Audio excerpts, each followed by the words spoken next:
human beings, there are a lot of things that shape us and mold us into what we are and who we become. And I think there are a list of these things that contribute to who we are. There is the environment, peer group, family, and friends. And I think one of the important things is upbringing, and that has to be right. Assalamu alaikum wa rahmatullahi wa barakatuh. My name is Rahma Mustafa Ghani, and I welcome you to the show Deen and Duniyah. This is a program where we talk about the issues that we see around, issues that people around us, our imams, our parents, and even the youth don't find it comfortable to talk about them, maybe because they feel shy or it's a taboo to talk about them.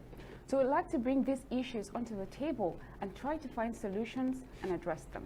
Today, we have for you the topic upbringing, and I have with me Imam Musa Dawood. He is the National Coordinator, Islamic Family Foundation. Assalamu alaikum. Alaikum assalam wa rahmatullahi wa barakatuh. And I have my co-host, Abdul Rashid. Assalamu alaikum. Wa alaikum assalam wa rahmatullahi wa barakatuh. So, now, if we hear the topic upbringing, I feel a lot of things comes to mind.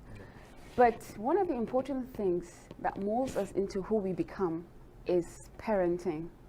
So I have come across like different parenting styles. For example, a parent would say, well, I am the boss in this house, I make the rules, so you don't have any choice, follow it. Okay.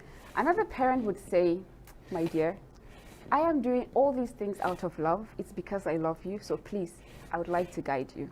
Okay. Another parent would say, well, I'm going to raise my kids just the way I was taught, because these type of parents do not even know better.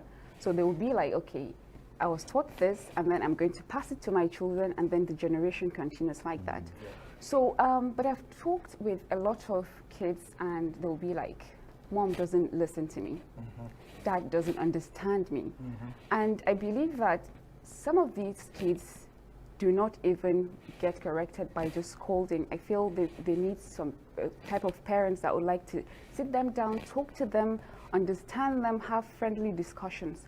So I don't know, it's confusing how these things affect how a person actually turns out to be. Okay.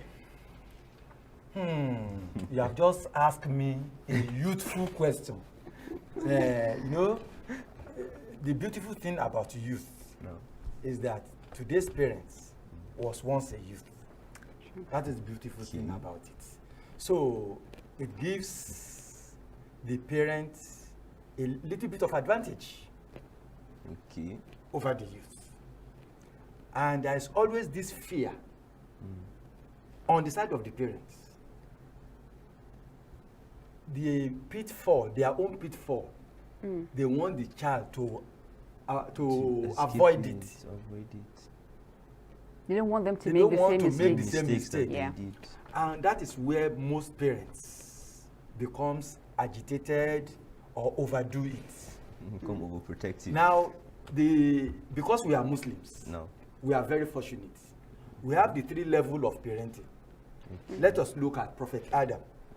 Alayhi salatu wasalam, the first prophet, the first humankind on earth, and Nana Awa, the second human being on earth, and the first family with their children. Now tell me, what led to the Kabila killing Habila? It's jealous, envy. One brother killing the other. Why? Because of envy, just because of who to marry. But how do you expect Prophet Adam, alayhi salam, to guide these two? He has no previous, that was a marriage a man never had previous experience. That was a marriage where Nana Hawa has no previous experience. Our reference as Muslims is the Quran, number 1. Number 2, they are Rasul. Then number 3, Ulul Amri Minkum. Those that are rightly constituted authority over us. Who is the first authority at home? The parents.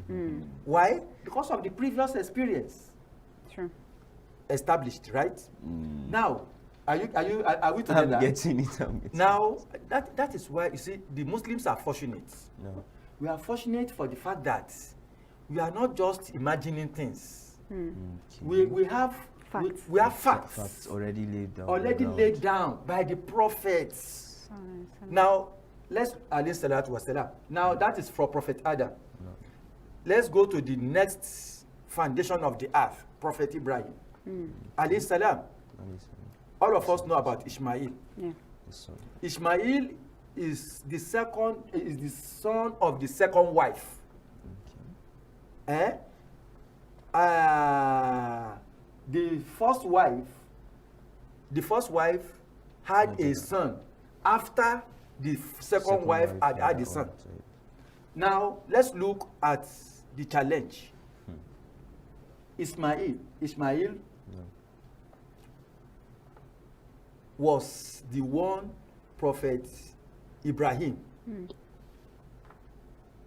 had a dream on that Slaughter. he sacrificed, not slaughter.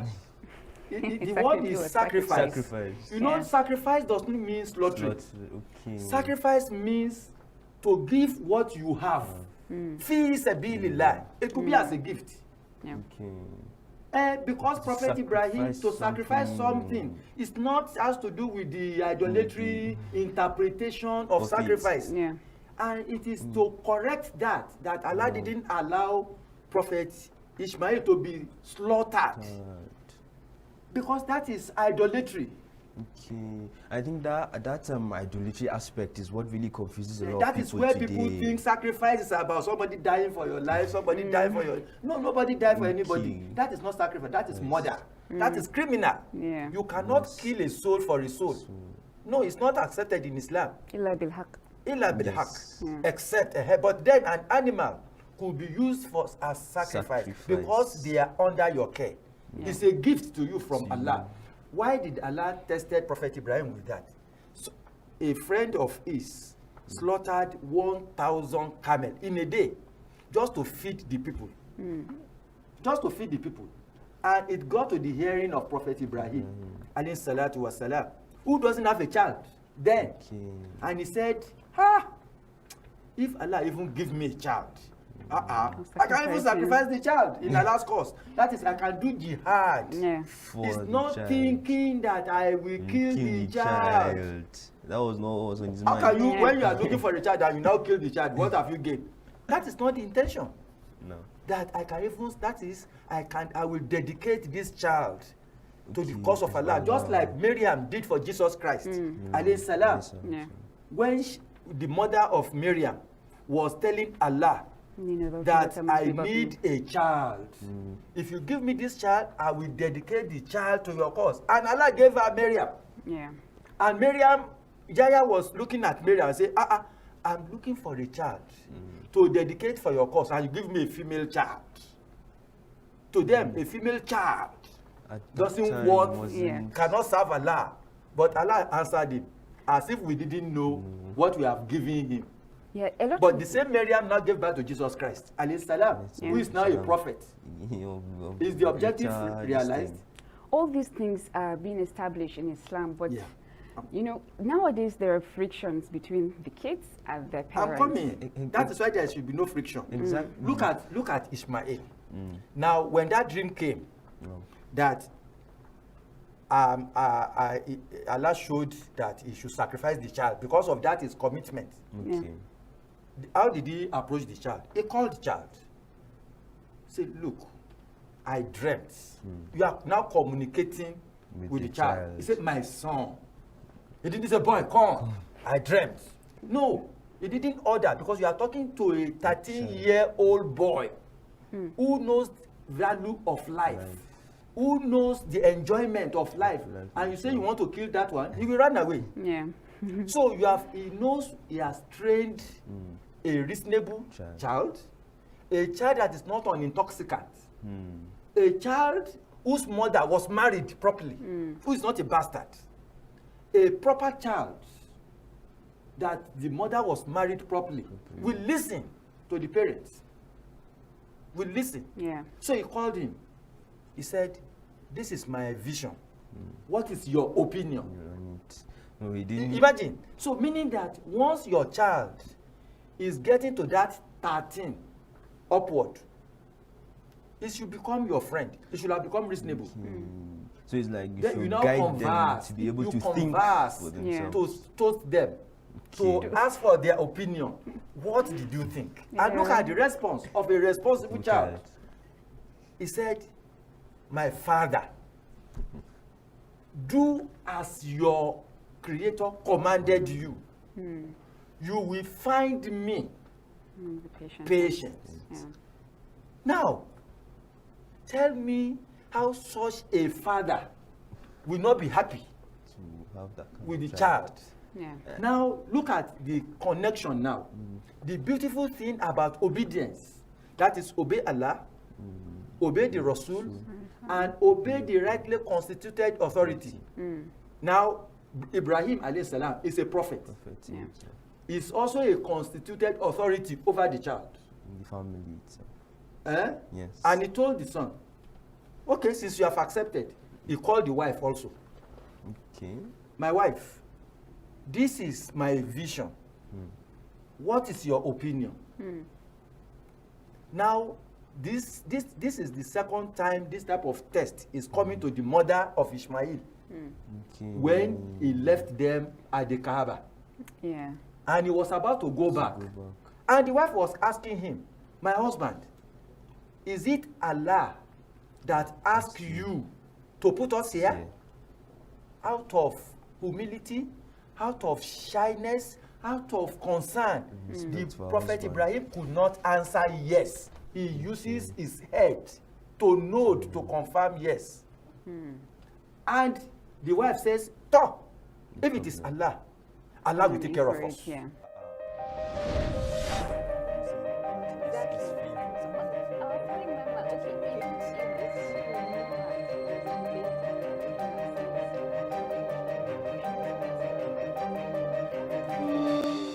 The Prophet Muhammad, you know, I started from Adam to Ibrahim, then and Nuh. you have seen Nuh. Yes. Now look at the best of mankind, Prophet Muhammad sallallahu alaihi wasallam. sallallahu alaihi wasallam. As a husband to one wife, Khadija, he was loyal, he was honest. As a husband to more than one wife, to Zainab, Aisha, and the rest of it, he was honest, he was sincere, and he was dedicated.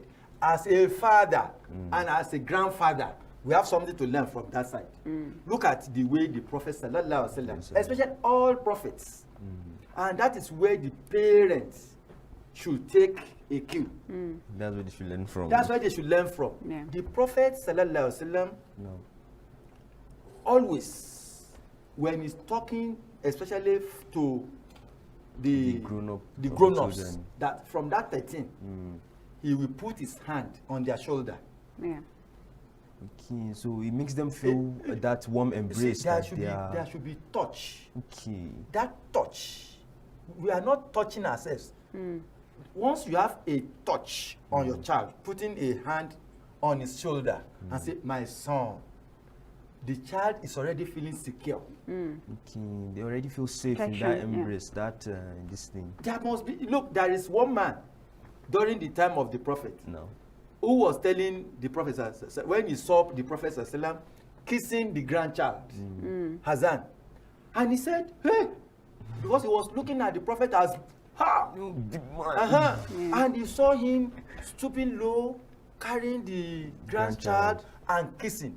He said he has never done that. done that, and the prophet pitied him. Say, "Oh, I'm sorry for you, you are missing."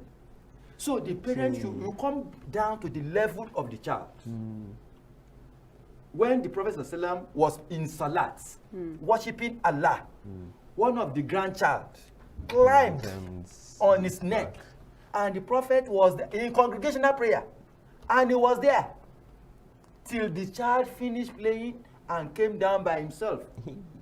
And the people were asking the Prophet, "Has the salat been elongated?"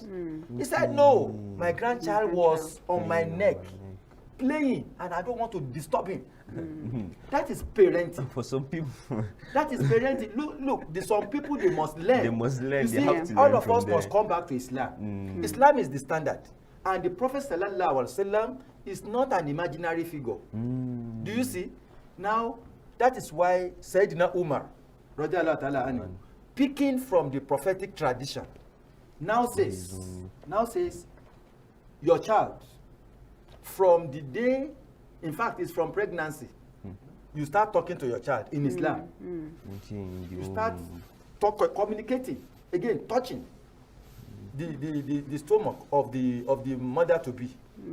Because the child is hearing starts from pregnancy. It is Islam that makes us to know this. Sure. Now, when the child is born, he said, from day 1 to the time the child is 6 years, you treat your child like a queen or a king. Do you beat a king? No. Do you beat a queen? Do king or queen announce that they are hungry? They don't. It's the workers that will be looking. Your lordship, what can we do for you? Sir, your excellency, at your service. Your excellency, it's time to sleep. Your excellency, the bed is ready. Your excellency, you see, that is the way you treat your child from day 1 to 6 years. But what do you people do these days? What do they do? But something The child is in nursery school or nanny. something is happening these days, honestly. There is this issue of raising kids differently, like the boys differently, the girls differently. Not talking about gender roles. So the male children are being raised to feel like, okay, to be a boy or a man, there is this masculinity. That a man, must be tough, must be unbending, must be unexpressive, unemotional, right? So, but for the females now, they're being raised with this mentality of, you know, without a man in your life, you're just useless.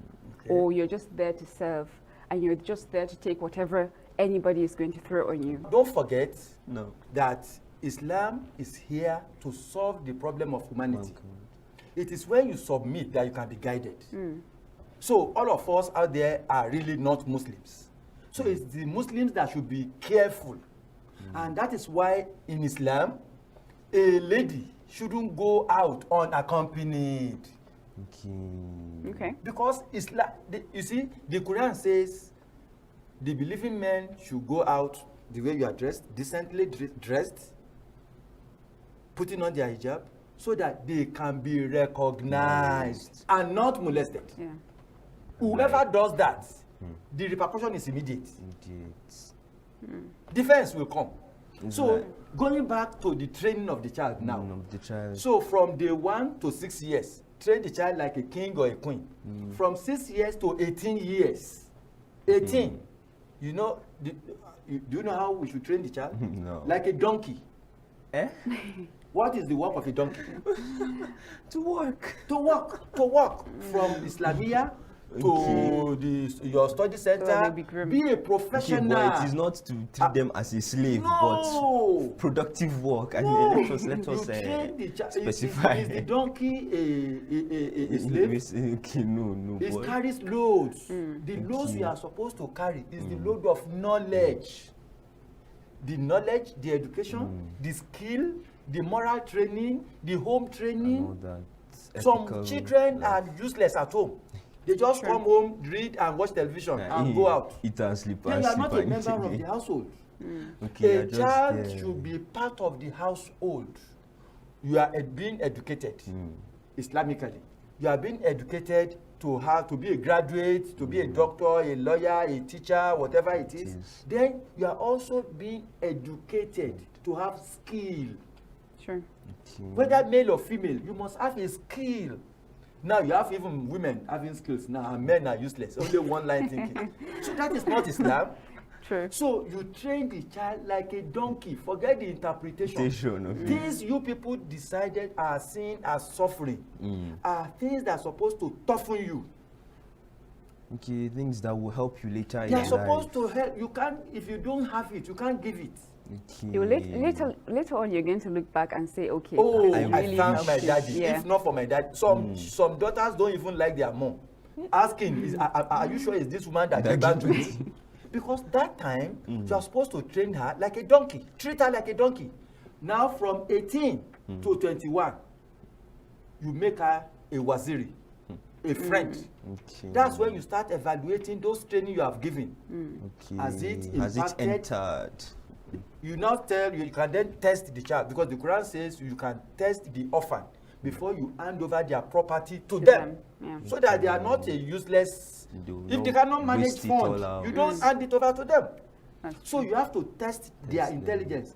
I have 10,000 naira. Do we go to Mr. Small to go and buy ice cream? I say, daddy, I've not bought my textbook, so daddy, me, I need canvas, so to know that if this one see 100 million, maybe he's going to use it for kalu. And to keep know where their priorities lie. So you start evaluating the sense of the child. Yeah. And how responsible that child has grown up to be. It is then the child is ready for the next level. Okay. Yeah. So in Islam, once a child is 10 and is missing salat, then you can start to beat that with one finger. It's play. And before that 10, it means you have been going to the mosque with him since he started walking. How can a child, our children have started praying once they've started walking. How can a child that has been going to the mosque with you from 2 years now stop praying at 10? It's not possible. That one, there will definitely be something wrong there. Yeah. It is when the father have failed the mother, and both of them have failed themselves. It's their failure that is now affecting the child. But if you adopt the Islamic template, there is no how a child of 10 will not be conversant in the mosque to pray. The young boy might be putting his head down at age 2, but by the time he's stabilized, he starts praying. So these are the training formats. So the template is there, the blueprint The is blueprint there. It's is now there. left You now for adapt people it. to put it into their daily Now lives. this is getting interesting. Dear viewers, it's still the show Deen and Duniyah. So now we'll ask our guests to give us advice. Please, I would like to have advice for the parents and also for the children and how to fill that gap and take away the friction. The parents should see the children as a trust. Okay. The child is a trust Amana.